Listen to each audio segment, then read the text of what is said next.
पहले के टाइम में जब भी गाँव में कभी मेला लगता था, तो मेले में तरह-तरह के झूले, खाने-पीने की चीज़ें, खिलौने, कपड़े या जो कुछ भी सामान इंसान खरीदता है ना, लगभग सब कुछ मिलता था। लेकिन साथ ही साथ कई सारी एंटरटेनमेंट की चीज़ें भी वहाँ पर होती थी, जैसे कि वो जादुई गुड़िया और मौत का कुआँ, कई सारी चीज़ें होती थी।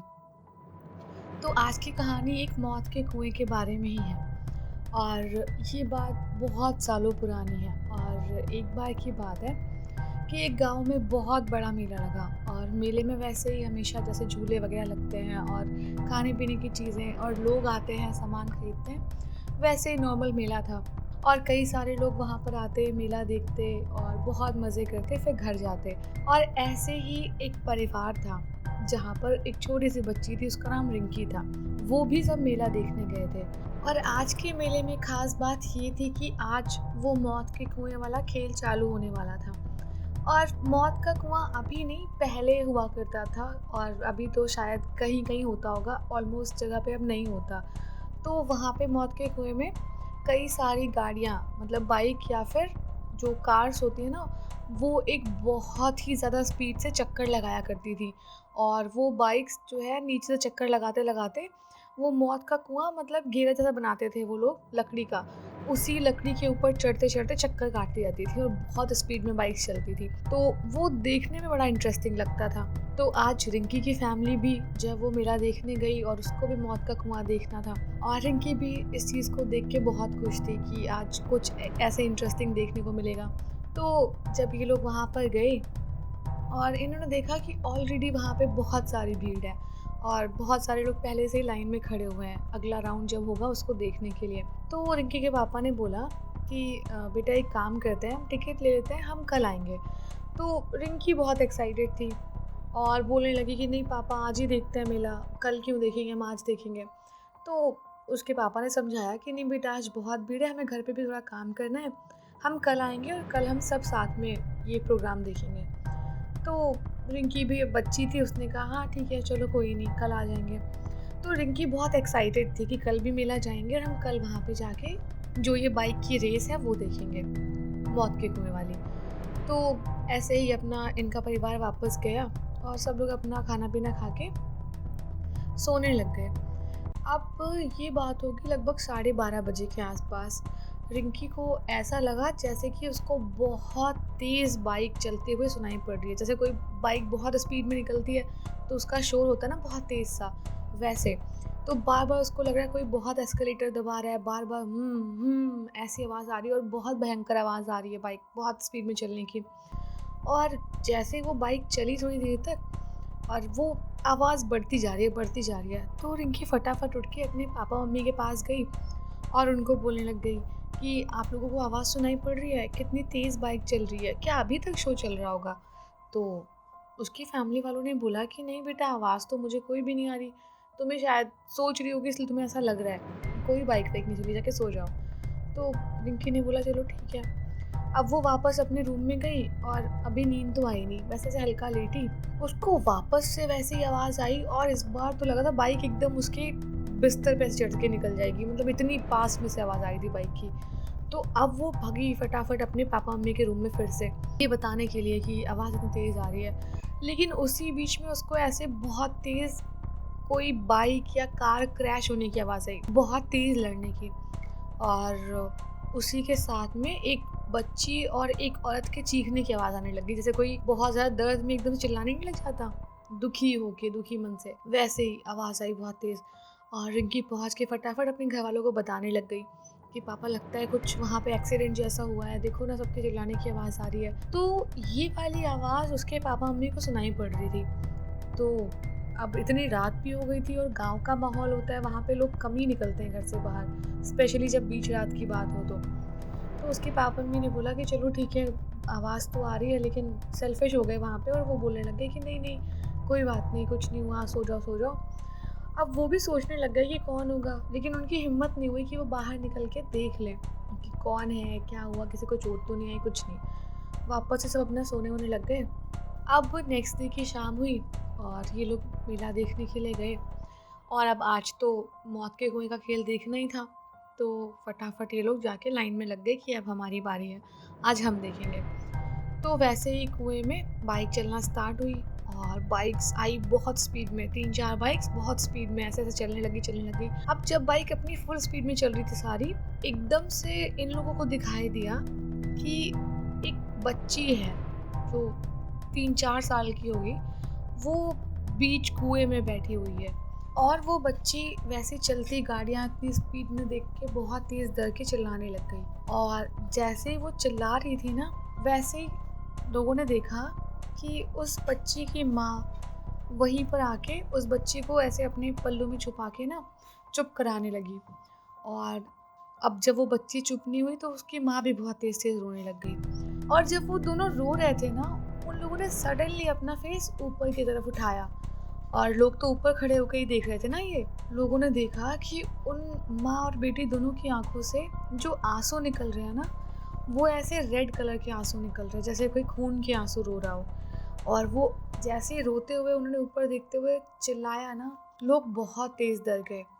और इसी बीच में लोगों ने एक चीज़ और देखी कि जो बाइक चक्कर लगा रही थी ना मौत के कुएँ का, उसी में एक बाइक पे आदमी था जिसने कब से सर नीचे कर रखा था। वो बिल्कुल अपना सर नीचे करके बाइक चला रहा था बहुत तेज़।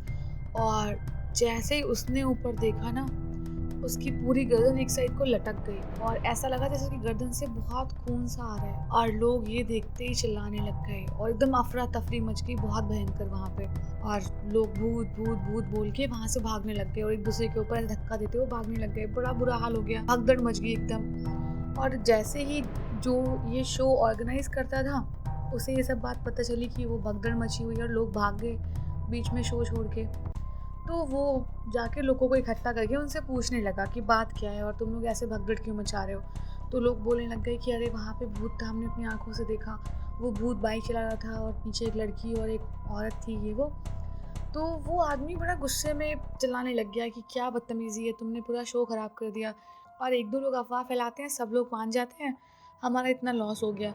बंदे इतनी मेहनत कर रहे हैं और आपने पूरा शो भी नहीं देखा, सब कह के लोगों को बहुत बोलने लग गया। तो लोगों ने बोला कि हमने कोई भी चीज़ ऐसे हवा में नहीं देखी है, सच में देखा है। और कई सारे लोग इकट्ठा हो गए। तो उस आदमी ने बोला ठीक है चलो आज का शो तो हो गया, अब हम कल देखेंगे क्या होता है और कल मैं भी यहीं पे रहूँगा। तो लोगों ने कहा ठीक है, कोई नहीं रहना यहाँ पे, क्या करना है। तो वो आदमी फटाफट सारी प्रिपरेशन करके वहाँ से मेले से जो भी था अपना चले गए सब। सबके जाने के बाद फिर वैसे ही रात हुई, फिर वैसे ही बच्चे के चीखने की आवाज़ और वो बाइक के एक लड़ने की आवाज़ और एक आदमी के चिल्लाने की आवाज़, ऐसी आवाज़ें आने लग गई। बाइक की बहुत तेज़-तेज़ आवाज़, सबको सुनाई पड़ रही थी आवाज़। और लोग समझ नहीं पा रहे थे कि ये मतलब एक्चुअल में कोई चोट-चपेट किसी को लग गई है या फिर ये कोई वहम जैसा है, वो देख के आए हैं इसलिए उनके दिमाग में चल रहा है। लेकिन कुछ लोग उस टाइम हिम्मत करके अपने घरों से निकले और जिस साइड वो मौत का कुआँ बनाया गया था, उधर जाने लग गए। और जाने वाले लोगों में से जो गाँव के मेन होते हैं ना सरपंच, वो भी थे और बड़े-बड़े लोग भी थे। और इसी बीच में जो शो का ओनर था ना, वो भी पहुँच गया। उसने हालाँकि कल का प्लान किया था कि वो कल देखेगा, लेकिन जब आज सब आ गए थे, तो वो भी यहाँ पे आया। और अब ये लोग क्या देखते हैं कि जो मौत का कुआँ जो बना रखा था, अभी वो सारी गाड़ियाँ बाकी कहीं और खड़ी होंगी, लेकिन एक गाड़ी खड़ी है। और जैसे ही ये लोग आए, चारों तरफ इकट्ठा हुए मौत के कुएँ के, वो गाड़ी चलना स्टार्ट हुई। और वो गाड़ी इतनी स्पीड में चल रही थी कि कोई भी गाड़ी जो एक्चुअल लाइफ में एग्ज़िस्ट करती है ना, वो चल नहीं सकती, बहुत स्पीड में चल रही थी। इतनी कि वो दिख भी नहीं रही थी बीच-बीच में कभी, एकदम गायब हो रही है, फिर आ रही है, फिर गायब हो रही है। और तभी वो बच्ची और वो औरत आके फिर से वैसे ही रो के चिल्ला रहे थे और बहुत डरावना माहौल हो गया रात में। और लोग समझ नहीं पा रहे थे कि क्या हो रहा है। और वो जो ओनर था शो का, वो अब ये बात समझता या जज कर पाता कि क्या हो रहा है और ये सब क्यों हो रहा है। तभी वो बाइक वाला जो था बंदा, उसने बाइक रोकी और दोबारा से उसने अपना हेलमेट उतार के ऊपर के साइड देखा। और जैसे ऊपर के साइड देखा, सबकी हालत ख़राब हो गई उसको देखते ही। सफ़ेद चेहरा, सर से बहता हुआ खून, आँखें एकदम वाइट पुतली आँखों की, अजीब से बाल चिपचिपे हो गए, जैसे किसी ने खून-वून जमा दिया हो पूरे सर पे, बहुत बुरा हाल हो गया था उसका मतलब, और बहुत डरावना। और जैसे ही सब डरे, और जो ये ओनर था ना शो का, वो डरा, लेकिन साथ में उसने नाम लिया कि ये कैसे हो सकता है मुकेश, तुम तो, अब वो तुम तो बोल के चुप हो गया।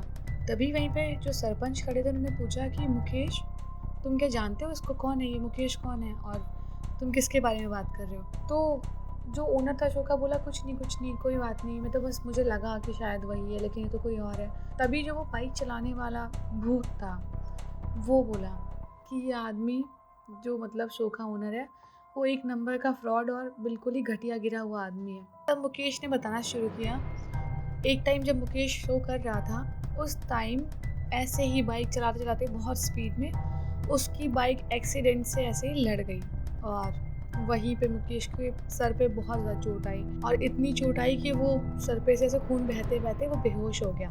और अगर ये जो शो का ओनर था, ये टाइम पे कोऑपरेट करता या थोड़े बहुत भी रुपए खर्च करता, कुछ भी करता, तो उसकी जान बच सकती थी, लेकिन इसने बहुत लापरवाही करवाई उसके इलाज में, और उसको सही इलाज नहीं मिलने की वजह से उसकी डेथ हो गई। अच्छा, ये हुआ तो हुआ, लेकिन जो मुकेश की फैमिली, मतलब उसकी वाइफ और उसकी बच्ची जो थी, वो बहुत टाइम तक मदद मांगते रहे लोगों से, रोते रहे कि उनका जो कमाने वाला फैमिली में था मुकेश, वो अब नहीं रहा, और बच्ची बहुत छोटी थी, और माँ को इतना आइडिया नहीं था, मतलब उनको कोई भी काम नहीं था करने के लिए। वो बहुत परेशान थे कि रोटी के मोहताज हो गए थे, और उन्होंने सोचा कि जो ये शो का ओनर है और उसके अंडर में मुकेश ने काम किया है, तो क्या पता ये कुछ मदद कर दे। तो वो लोग रोते बिलखते ये शो के ओनर के पास पहुँचे और इसको बोलने लग गए कि हमारी कुछ हेल्प कर दो पैसे रुपए से, और जैसे ही कभी कुछ होगा तो हम लौटा देंगे, अभी तो हमारे पास कुछ भी नहीं है, और जो कमाने का ज़रिया था वो भी नहीं रहा, तो आप इंसानियत के नाते हमारी मदद कर दो। तो इस आदमी ने उसकी वाइफ और उसकी बच्ची को धक्के मार के वहाँ से भगा दिया, और उनको वहाँ से, जो गाँव था वहाँ से निकालने के लिए बोल दिया कि ये लोग ठीक तरह के लोग नहीं है, और ये यहाँ पे रहेंगे तो और समाज को गंदा करेंगे, ये है वो है, और इसका पति मर गया, इसके चक्कर चलते हैं इधर उधर, मतलब कई तरह से बदनामी करवाई, जिससे कि लोग उनसे बात ना करें और कोई सहारा ना मिले।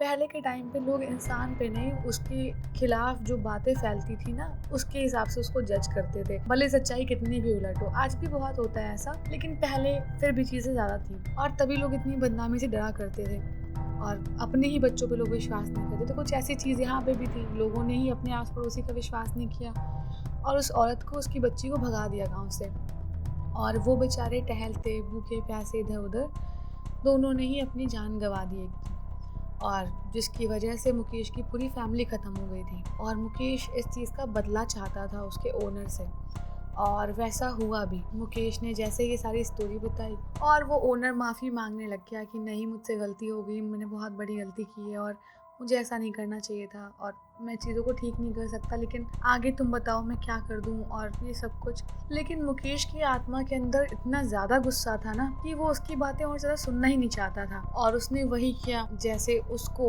चोट पहुंची थी, इमोशनली और फिजिकली, वैसे ही उसने शो के जो ओनर था ना, उसको मौत के कुएं के अंदर घसीटा, और बाइक पे ऐसे ही बिठा के उसके भी सर पे वैसे ही चोट लगाई जैसे कि उसको लगी थी, और उस शो के ओनर की भी वहीं पे जान चली गई। और शायद अब मुकेश का बदला पूरा हो गया था, और बदला तो क्या, लेकिन उसकी आत्मा के अंदर इतना गुस्सा होगा कि उसके ना रहने के बाद उसकी फैमिली की इतनी बेकदरी हुई, तो वही चीज़ थी। लेकिन फिर गांव के सरपंच ने एक अच्छा फैसला लिया कि अगर कोई भी अब इस गांव में शो होगा या कुछ भी ऐसा होगा, तो किसी के परिवार को कुछ ना भुगतना पड़े, इसलिए सबके जो जो जीवन बीमा टाइप होता है ना, वो सब करवाएंगे और चीज़ें होंगी। खैर, जिसको जो लॉस होना था वो तो हो चुका था, और अब शायद मुकेश की आत्मा को शांति मिल जाएगी कि उसका बदला पूरा हुआ। तो अगर आपको स्टोरी अच्छी लगी तो वीडियो को लाइक कर देना, और कमेंट करके बताना स्टोरी कैसी थी, और सब्सक्राइब तो देखो यार, अभी के अभी कर दो।